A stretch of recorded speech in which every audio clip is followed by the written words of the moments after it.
ना पीआर को काम कौन दलाली करिया पीआर को काम कौन एक्चुअली पीआर को काम है सी जोटी केमिति कौन माने तार पब्लिक रिलेशन बढ़िबो कौन हम से बाबद चिंता करेंगे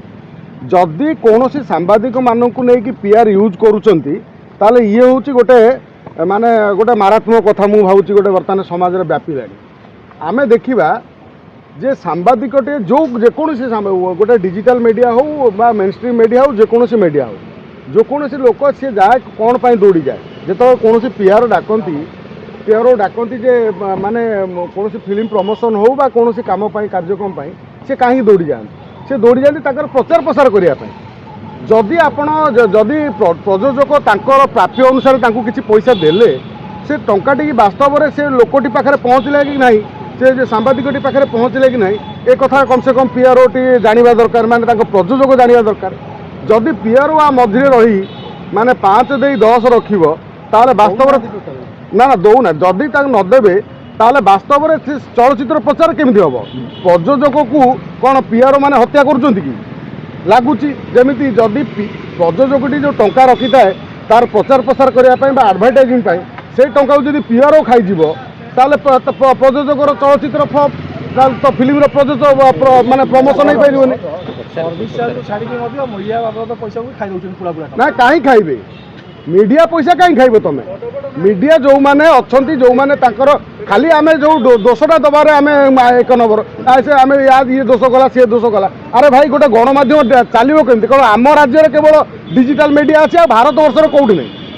डिजिटल मीडिया तो सारा भारत वर्ष भरी रही आज्ञा ओडिया फिल्म न चलुवा समय जो प्रयोजक पैसा खर्च कर प्रमोशन से पैसा पीआर खाई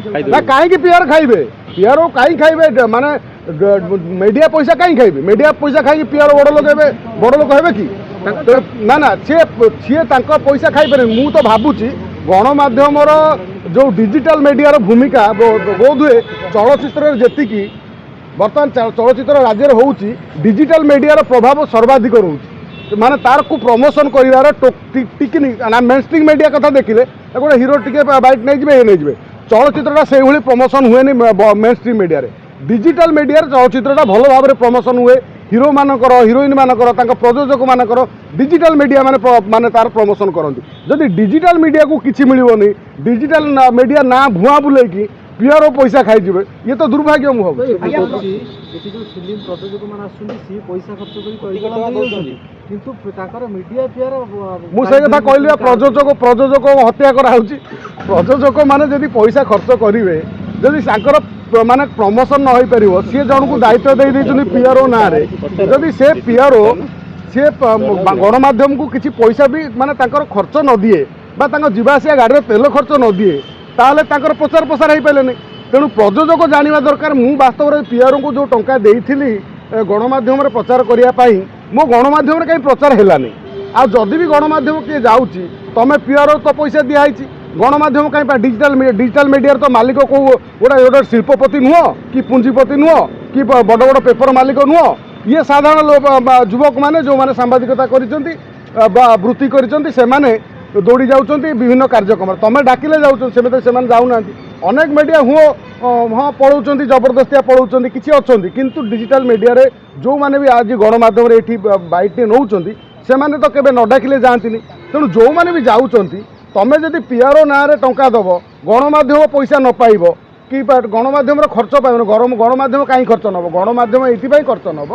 तार थंबनेल अच्छी जीवा जो पिलाटे जी से गाड़ी तेल पकेबे तापर तार नेट चार्ज अच्छी सी कौन आम मागणा मागणा तुम प्रचार करेंगे घर माने जो बिल बिल बिकी तेणु जो मैंने जो युवक मैंने बर्तमान डिजिटल मीडिया मध्यम काम कर कहीं आम देवे तुम्हें जब पीआरओ को 5 लाख टका दे पारुच ताले गणमाध्यम को 500 टका देले असुविधा कौन अच्छे तेणु गणमाध्यम 5 टका देवा दरकार माने तुम झिटिका मारी आ बणी पोषना आउ गोटे जिन जो पीआर पैसा आनी खाऊँ लक्ष लक्ष टाँग खाऊँ पिला मैंने कहते पीआर पाखे कम कर भाईर स्कूल पढ़ुची झील बड़ स्कूल भाई गोटे बड़ गाड़ी किणी तार ईएमआई भरुंट ତେଣୁକରି ସେ ପଇସା ନାଇଁ ନାଇଁ ତାଙ୍କ ବଡ଼ ଗାଡ଼ି EMI ଭରୁ ତାଙ୍କ EMI ଭରନ୍ତୁ ତାଙ୍କ ଛୁଆ ପିଲା ପାଠ ପଢ଼ନ୍ତୁ ଆଉ ଡିଜିଟାଲ ମିଡ଼ିଆରେ ଯେଉଁମାନେ କାମ କରୁଛନ୍ତି ସାମ୍ବାଦିକମାନେ ତାଙ୍କର ପିଲା ଛୁଆ ନାହିଁ ତାଙ୍କର ଗାଡ଼ିରେ ତେଲ ପକାଏ ନା ସିଏ କ'ଣ ସାଇକେଲ ଚଲେଇକି ଯିବେ ନା କ'ଣ ପଇସା ଆମକୁ ଦରକାର ନାହିଁ କିନ୍ତୁ ଆମ ନାଁରେ କେହି ପଇସା ନ ଖାଆନ୍ତୁ ନା କାହା ନାଁରେ କେହି ପଇସା ଖାଇବା ଉଚିତ ନୁହଁ କାହା ନାଁରେ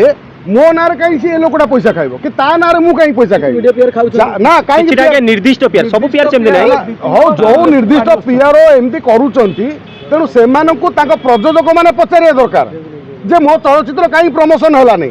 ମୁଁ ଯୋଉ ଟଙ୍କା ଦେଇଥିଲି ସେ ଡିଜିଟାଲ ମିଡ଼ିଆ ପାଇଲେ କି ନାହିଁ ତେଣୁ ଏ କଥାଟା ଗୋଟେ ଆଲୋଚନା ମାଧ୍ୟମରେ ତାଙ୍କ ପ୍ରଯୋଜକ ମାନେ ଚିନ୍ତା କରିବା କଥା ଆଜ୍ଞା ଆପଣ ପିଆର କୁ ନ କହିକି ଆପଣ ଟିକେ ଦୟା କରିକି ଯେ ପ୍ରଯୋଜକଙ୍କୁ ଅନୁରୋଧ କରି କହିବେ ଯେ ଆପଣ ଯେତେବେଳେ ପ୍ରଯୋଜକ ଦଉଛନ୍ତି ଆମର ଇଭେଣ୍ଟ ଦଉଛନ୍ତି ପିଆର ମାନଙ୍କୁ ଟିକେ ଡାଇରେକ୍ଟ କଣ୍ଟାକ୍ଟ କରିକି ମିଡ଼ିଆଙ୍କ ସହିତ ଦିଅନ୍ତୁ ଭଲ ହେବ ସେଇଟା ଯାହା କହିଲେ ଠିକ କଥା ଯୋଉ ପ୍ରଯୋଜକ ମାନେ ବହୁ କଷ୍ଟରେ ଗୋଟେ ମାନେ ଆମ ରାଜ୍ୟର ଚଳଚ୍ଚିତ୍ର ତିଆରି ହେବା ଭାରି କଷ୍ଟ ବର୍ତ୍ତମାନ ଯୋଉ ପ୍ରଯୋଜକଟିଏ ଚଳଚ୍ଚିତ୍ର ଟଙ୍କା ଧାର ହଉ କରଜ ହଉ ତା ନିଜ ପଇସା ହଉ ସିଏ ଯୋଉ ଫିଲ୍ମଟିଏ କରୁଛି ଓଡ଼ିଶାର କଳା ସଂସ୍କୃତିକି ବଞ୍ଚେଇ ରଖିବା ପାଇଁ ବା ଚଳଚ୍ଚିତ୍ରକୁ ବଞ୍ଚେଇ ରଖିବା ପାଇଁ ଯଦି ତାଙ୍କର ଯୋଉ ଠିକ୍ ସେ ପ୍ରଚାର ପ୍ରସାର ନ ହେଇପାରିବ ତାଙ୍କ ଚଳଚ୍ଚିତ୍ରର କାହାଣୀ ଲୋକ ଜାଣି ନ ପାରିବେ ତାଙ୍କ କେଉଁଠି କ'ଣ କେମିତି ତାଙ୍କ ପ୍ରମୋସନ୍ ହେଉଛି ଲୋକ ନ ଜାଣିପାରିବେ ତାହେଲେ ସେ ପ୍ରଯୋଜକଟିର ପଇସା ବରବାଦ ହେଲା ତେଣୁ ପ୍ରଯୋଜକରେ ଟଙ୍କାକୁ ଯଦି ପିଆର ଆଣି ଗଣମାଧ୍ୟମକୁ ପ୍ରମୋସନ୍ ପାଇଁ ଯଦି ସେ ନିଜେ ପଇସା ଖର୍ଚ୍ଚ କରିଦେଉଛନ୍ତି ତାହେଲେ ଇଏ ଗୋଟେ ମାରାତ୍ମକ ତେଣୁ ପ୍ରଯୋଜକମାନେ କମ୍ ସେ କମ୍ ପିଆର ମାନଙ୍କୁ ଏ ବାବଦରେ ସତର୍କ କରିବା ଦରକାର ଆଉ ତାଙ୍କ ଉପରେ ତାଙ୍କୁ ସେଇଭଳି ଡାକିକି ପ୍ରଶ୍ନ ଉତ୍ତର କରିବା ଦରକାର ତାଙ୍କୁ ନକଲେ ପିଆର ମାନେ କମ୍ ସେ କମ୍ ସୁଧୁରିବେ ନାହିଁ ବହୁ ପିଆର ଅଛନ୍ତି ଯେଉଁମାନେ ନିଃସ୍ୱାର୍ଥପର ଭାବେ କାମ କରୁଛନ୍ତି ପିଆର ମାନେ ତାଙ୍କ ଧର୍ମ ପାଳନ କରୁଛନ୍ତି କିନ୍ତୁ କିଛି ହାତ ଗଣନ୍ତି ପିଆର ଯଦି ଏମିତି କେହି କରୁଛନ୍ତି ନଜର ଆସୁଛି ତାହେଲେ ସେମାନେ ସାବଧାନ ହେଇଯିବା ଆଜ୍ଞା ଦଲାଲ ପିଆର ମାନଙ୍କ ଉପରେ କାର୍ଯ୍ୟାନୁଷ୍ଠାନ ହେବା ଦରକାର ନା କାର୍ଯ୍ୟାନୁଷ୍ଠାନ ଆଙ୍କ ପାଇଁ ତ କିଛି ପୋଲିସ ଆଇନ କରିପାରିବ ନାହିଁ ପ୍ରଶାସନ କରିପାରିବ ତେଣୁ ତାଙ୍କ ପ୍ରଯୋଜକ ମାନେ କମ୍ ସେ କମ୍ ତାଙ୍କ ଉପରେ ଗୋଟେ ଆଜ୍ଞା ବେଶୀ ଫିଲ୍ମ ଯୋଉମାନେ କରନ୍ତି ସେଇ ପିଆର ମାନଙ୍କୁ ଫିଲ୍ମ ପିଆର ଯଦି ଏଇଭଳି ଭୁଲ କରୁଛନ୍ତି ତାହେଲେ ଫିଲ୍ମର ପ୍ରଯୋଜକ ମାନେ ତାଙ୍କୁ ସେଇଭଳି ଗୋଟେ ପନିଶମେଣ୍ଟ ଦେବା ଦରକାର ତେଣୁ ପନିଶମେଣ୍ଟ ପିଆରଙ୍କ ପାଇଁ ଫିଲ୍ମ ଯଦି ତାଙ୍କର ପ୍ରଯୋଜକ ପଇସା ଖର୍ଚ୍ଚ କରିକି ଭାବୁଛି ମୋର ପ୍ରଚାର ହେଇଗଲା ସେ ତ ଏତେ ମୁଣ୍ଡ ପୁରେଇ ପାରୁନାହାନ୍ତି ଆଉ ଯୋଉ ପିଆର ମାନେ ରହିଲେ ସେ ତ ସେପଟରେ 5 ନେଇକି 10 ପକେଟରେ ପୁରେଇ ଦେଲେ ତେଣୁ ଫିଲ୍ମ ହେଲା ଫ୍ଲପ୍ ଫିଲ୍ମ କେହି ଦେଖିଲେ ନାହିଁ ତେଣୁ ଏଥିରେ କ'ଣ ହେଉଛି ନା କେବଳ ଯେଉଁମାନେ ପ୍ରଯୋଜକ ଯେଉଁମାନେ ଅଛନ୍ତି ଗୋଟେ ଗଛ ବାରମ୍ବାର ଫଳ ଦିଅନ୍ତି ବା ବାରମ୍ବାର ସିନେମା କରନ୍ତି ସେମାନେ ବର୍ବାଦ ହେଇଯାଆନ୍ତି ସେ ଗଛଟି ଚାଲିଯାଏ ମରି